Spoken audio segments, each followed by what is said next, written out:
Alright, so it was just brought up that handheld metal detectors will help keep us safer, that they expedite the screening process.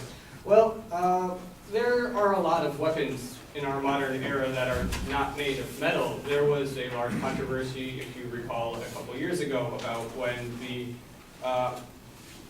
home 3D printers started coming out, that the Liberator pistol could be created using one of them. That is a completely plastic weapon. That metal detectors do nothing against that. Even then, there's plastic explosives such as C4. And as CNN has pointed out, we know that the current screening technologies are terrible at detecting the plastic explosive PETN. And that's what the underwear bomber actually used when he got by and got on a plane. And that a disassembled weapon has an excellent chance of getting through airport security. There's also normal weapons that are normal items that can be used as weapons, like a ballpoint pen can actually be used to stab someone in the jugular, and you're probably all holding one right now. That can get on a plane.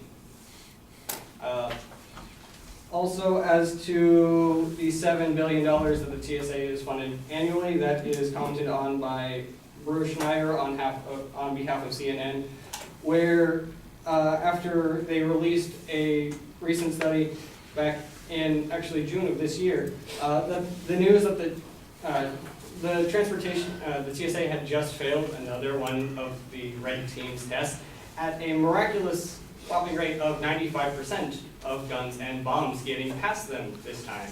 This is this year.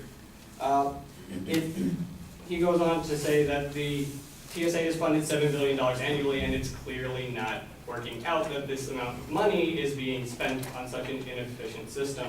This isn't the first time that the TSA has also failed.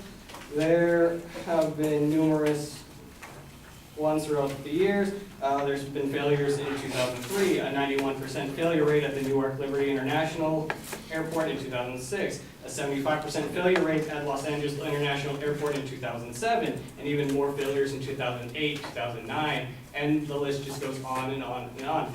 In fact, the only airport that has ever actually received a good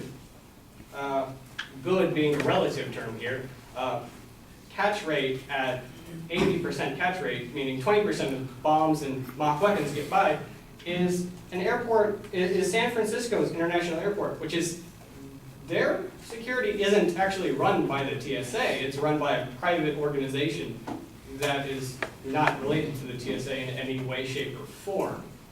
So if private organizations can do it better, I don't see why we're funding the TSA.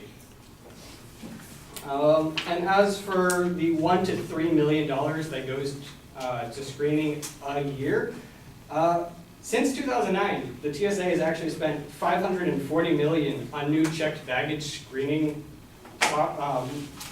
equipment, as cited by ABC News, and they've also spent $11 million just on a training regime to retrain their screeners back in 2009, and now we're needing to create an entirely new curriculum for them to learn again in 2015. That doesn't seem very efficient money-wise.